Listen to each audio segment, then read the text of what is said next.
네, 앞서 오프닝 때 전해드렸습니다. 오늘 새벽에 전해진 소식인데요. 북한이 우리와의 어떤 모든 통신 연락선을 오늘 정오를 기점으로 모두 끊기로 했다 이렇게 밝혔습니다. 그리고 대남 사업을 대적 사업으로 전환한다 이렇게 또 밝혔다고 하는데요. 대남 강경 드라이브를 계속 하고 있는 것 같습니다. 그래서 그 배경이 뭔지 어디까지 가는 건지 이분 스튜디오로 모시고 한번 직접 이야기 나눠보도록 하겠습니다. 대북 특사로 두 차례 북한도 다녀오셨던 분이고요. 그 누구보다 김여정 제1부부장을 많이 만났던 분이기도 합니다. 더불어민주당의 윤건영 의원 스튜디오로 모셨습니다. 어서 오세요, 의원님. 네, 안녕하십니까? 네, 오늘 새벽에 전해진 소식은 통신 연락선을 모두 끊겠다라는 건데요. 네, 이렇게까지 나갈 거라고 혹시 예상하셨습니까? 가능성은 열려 있다고 봤습니다. 아, 그래요? 예. 왜 이런다고 생각하세요? 우선은 남북 정상 간에 있었던 합의 사항이 제대로 지켜지지 않는 것에 따른 북측의 누적된 불만 같습니다. 좀 대표적인 게 네. 이제 대북 전단지 살포인데요. 이게 예.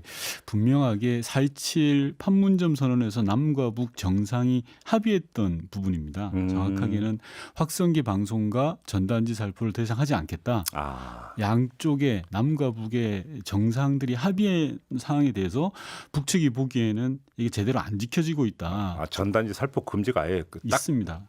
그 표현까지 있었던 네, 거군요. 2조 1항에 예, 있습니다. 예. 이제 대한민국 정부가 그거 하나 해결하지 못하냐라는 인식을 갖고 있는 걸로 보여집니다. 예. 근데 지금 우리 그 보수 진영에서는 아니 이전부터 해왔던 건데 왜 이번에 다시 그러니까 생트집 잡는 이런 식으로 좀 접근하고 있지 않습니까? 북측에서는 대단히 민감하게 보는 사안이고요. 예. 이 부분은 역지사지 해보면 쉽게 입장이 드러날 수 있는데요. 입장을 바꿔놓고 생각하면 예. 우리의 최고 지도자에 대해서 예. 상대 국가가 모욕하는 전단지 살포를 만약에 한다면 네. 그것도 더욱이 그 나라가 싫어서 나온 사람들에 의해서 벌어지고 있다라고 하면 그건 자극하는 문제임에는 분명한 겁니다. 특히 북한과 같은 특수성을 갖고 있는 나라라고 했을 때는. 네. 그러면 지금 좀 그 당겨서 이 질문을 좀 드려야 될 것 같은데요. 그러니까 대북전단 살포 금지법 제정을 추진하겠다고 좀 밝혔잖아요. 불가피한 어떤 그 선택이라고 보십니까? 현행 법으로도 충분히 대북 전단 살포가를 제지할 수 있다라고 해석하는 부분도 있고요. 네. 아니다. 새로운 법률 정비가 필요하다라고 보는 분들도 있습니다. 네, 그래요. 의원님 어떤 견해세요, 거기에? 저는 현행 법으로도 가능하다라고 본. 그 굳이 따로 법을 만들 필요까지는 없다. 네. 그렇게 보시는 거고요. 알겠습니다. 자, 그런데 여기서 그럼 이제 평범한 어떤 생각, 이 대북 전단 문제가 직접 계기였던 것은 충분히 알겠는데 네. 그럼에도 불구하고 이유가 딱 이거 하나일까? 앞서 말씀드린 것처럼 저희가 4.27 판문점 선언 네. 그리고 9.19 평양 정상회담을 통해서 많은 합의 사항들이 있어 왔습니다. 예. 그 합의 사항들이 제대로 지켜지지 못한 것에 대한 누적된 누적된 결과라고 좀 해석될 수 있을 것 같습니다. 지금 대남 사업을 대적 사업으로 전환한다라고 하는 뜻은 지금 어떻게 해석을 해야 되는 겁니까?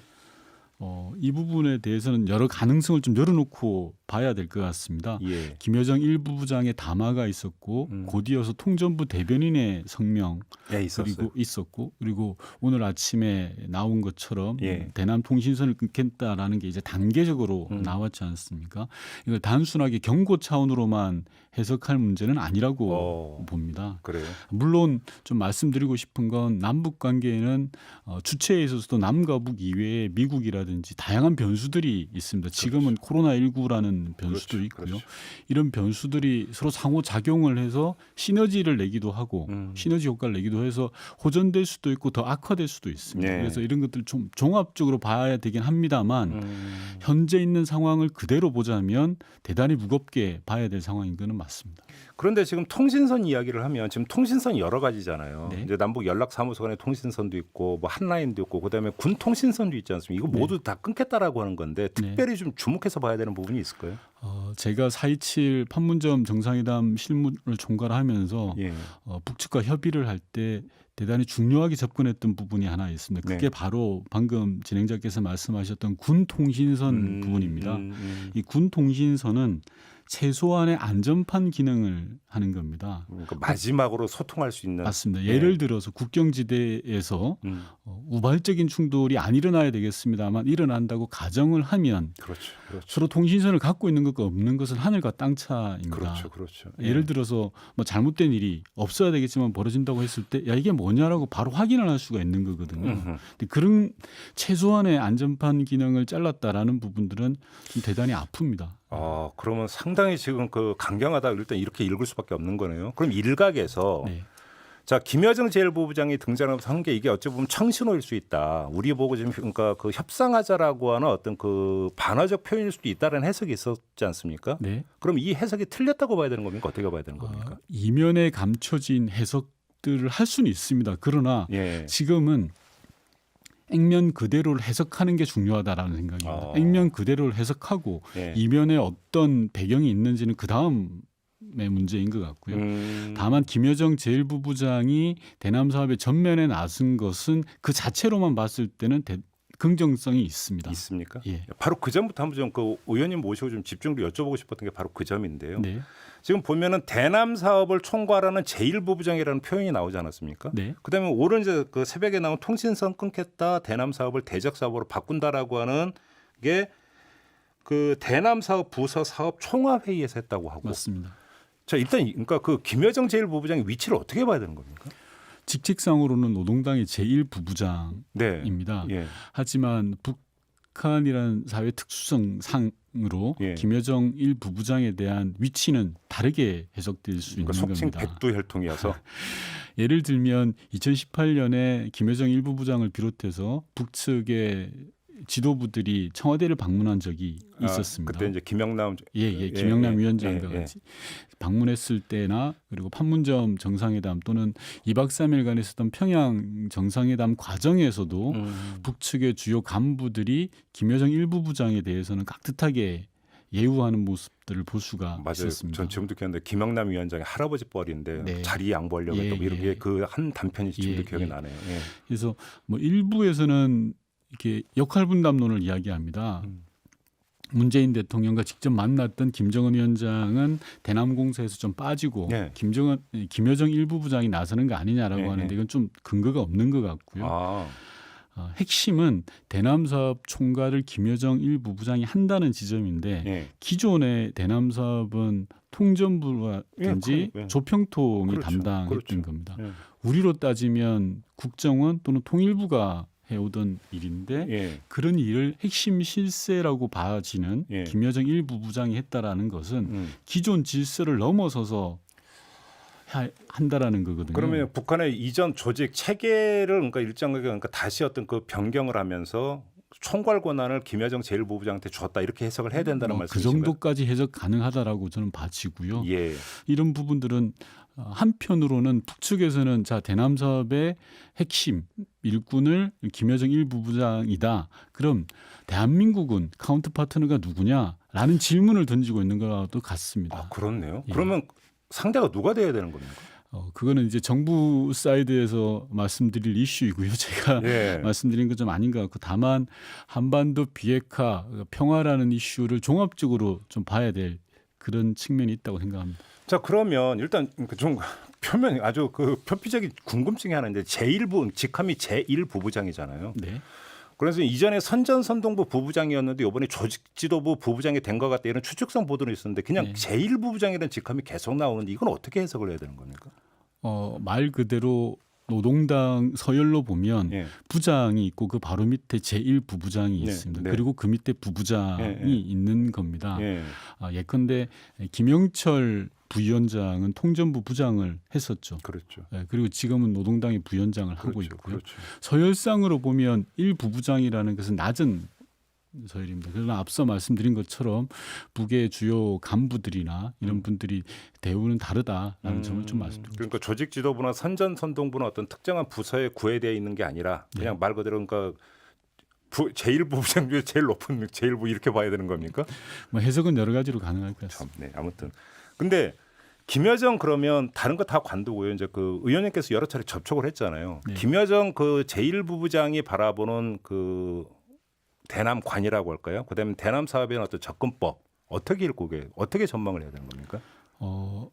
북한 사회 특수성상 그 어찌되었건 간에 절대 권력이 존재하는 곳입니다. 그래서 그렇죠. 방금 말씀하셨던 부분들 김여정 1부부장이 갖는 대남관이라는 것보다도 우선 노동당과 김정은 위원장이 갖는 생각이 더 우선할 걸로 보입니다. 네. 그래요. 그럼 김정은 위원장은 어떤 생각을 하고 있는 겁니까?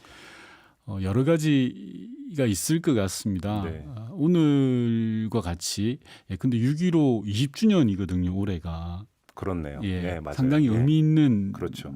시간입니다. 네. 그럼에도 불구하고 한반도 평화가 진전을 제대로 못 이루고 있는 부분들에 대해서 대단히 가슴 아픈 상황이고요. 앞서 말씀드린 것처럼 남북 정상이 판문점 정상선언 그리고 평양 정상선언을 통해서 상당히 많은 부분의 성과들을 이뤄냈다고 생각합니다. 그런데 그 부분들이 후속 조치에 있어서나 합의 이행의 속도가 더딘 부분들에 대해서 대단히 불만이 많다라는 거잖아요. 네, 그렇잖아요. 그렇습니다. 근데 지금 제가 조금 전에 여쭤봤던 거에는 그냥 김여정 그 부부장의 그냥 공식적인 행보, 그다음에 의례적인 발언 말고, 네. 그러니까 어떤 거기서 어떤 그 속내를 좀 읽어낼 수 있는 어떤 단서라고 할까요? 그러니까 저기를 바라보고 있구나라는 게 있잖아요. 사실은 만나다 보면 어떤 그런 좀 느끼셨을 것 같아서 좀 드렸던 질문인데요. 북에서는 어찌 됐든 김정은 위원장의 의중이 가장 중요합니다. 네. 김여정 1부부장이 대남 사업을 총괄하는 부분들에 있어서 나름 긍정적인 또 다른 측면 하나를 말씀드리면 북측 최고 지도자의 의사결정 범위 내에 김여정 1부부장이 들어가 있다라는 부분입니다. 언제라도 만날 수 있는 사람이다. 예. 쉽게 말하면 김정은 위원장에게 밀도 있는 보고가 가능한 그렇죠. 부분이지 않습니까? 그렇죠. 그런 측면에서 보면 김여정 1부부장이 대남 사업을 총괄한다라는 것은 이게 뭐 요즘 일각에서 나오고 있는 잠재적 후계자가 아니냐라는 그런 사실상 불필요한 논쟁과는 무관하게 예. 매우 의미가 있는 포인트라고 생각합니다. 그럼 잠재적 후계자라고는 추측은 불필요한 논쟁이라고 보시면 북한 체제를 잘 이해하지 못하고 있는 적절치 않은 표현 어떤 같습니다. 점에서요? 좀 더 풀어주신다면. 뭐 이 자리에서 구체적으로 말씀드리기는 좀 곤란합니다만 북한의 특수성을 감안하면 네. 그건 좀 네. 최고 존엄이 있는데 후계를 논하는 것 자체가 불경인 건가요? 그런 의미에서 말씀하시는 여러 가지가 있습니다. 알겠습니다. 그러면 조금 전에 이제 중요한 것 전만 하나를 지적을 해주신 것 같은데 김정은 위원장이 자신의 어떤 혈적인 여동생을 대남 사업을 총괄하는 자리에 앉혔다라고 하는 것은 언제라도 자기가 어떤 특별히 직접 챙기겠다는 의사가 여기에 깔려 있는 것으로 해석을 해도 되는 겁니까? 저는 그까지도 가능하다라고 봅니다. 그만큼 지금 김정은 위원장도 지금 표면적으로 나타나고 있는 것과는 다르게 대남 사업을 아주 그러니까 특별하게 주목해서 바라보고 있고 언제라도 또 특별하게 접근할 수 있는 여지는 열려 있다는 것으로 해석을 해도 된다는 말씀이신가요? 네. 그러면 그 터닝 포인트를 어떻게 잡아야 되는 겁니까? 저는 좀 지난 4.27 판문점 선언 그리고 9.19 평양 공동선언의 실무를 좀 총괄했던 사람으로서 네. 요즘 고민하고 있는 지점들이 있습니다. 예. 정상 간의 합의 부분인데요. 합의가 그 자체도 중요하지만 지금은 실천이 좀 더 중요한 시기가 도래했다고 생각합니다. 남북 관계가 질적 전환 그리고 업그레이드가 좀 되기 위해서는 네.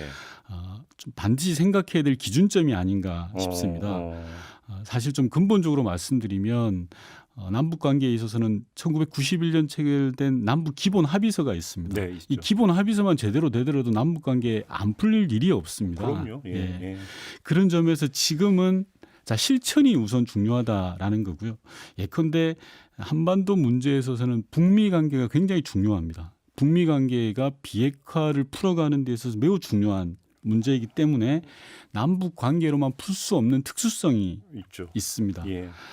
그래서 제 생각엔 그렇습니다. 하고 싶은 것과 할 수 있는 것을 구별해내는 것. 남북 관계에 있어서. 네. 이제까지는 그런 것들이 좀 제대로 진행이 안 됐었거든요. 그러면 단도직입으로 지금 그러니까 실천을 강조하시고 할 수 네. 있는 걸 강조하셨던 예. 예를 들면 지금 그러면 할 수 있는 걸 바로 실천에 들어갈 수 있는 게 뭐가 있을 수 있나요? 저는 지금 시작은 코로나19로 시작해야 된다고 생각합니다. 왜냐하면 예. 북한이 모든 국경을 봉쇄한 상황에서 네. 코로나19로 인한 문제가 우선 첫 번째로 유엔 제재를 피할 수 있습니다. 그리고 남북이 공이 수요가 있습니다. 근데 공동 방역이나 의료 지원을 이미 제안했지만 묵묵부답이잖아요. 북한. 묵묵부답이더라도 그 속에 답이 있다는 생각이 들고요. 예. 큰 틀에서는 코로나19로 인한 부분이 하나의 축이고 예. 두 번째로는 두 번의 회담의 성과에서 내놓은 남북 간 합의된 사항이 있습니다. 예컨대 철도 연결이라든지 가능한 부분이 있습니다. 그래서 이제 하고 싶은 것과 할 수 있는 것을 철저히 분리해서 네네. 할 수 있는 것에 집중하는 것.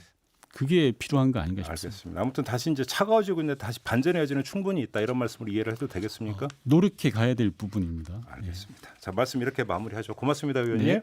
네, 지금까지 더불어민주당의 윤건영 의원이었습니다.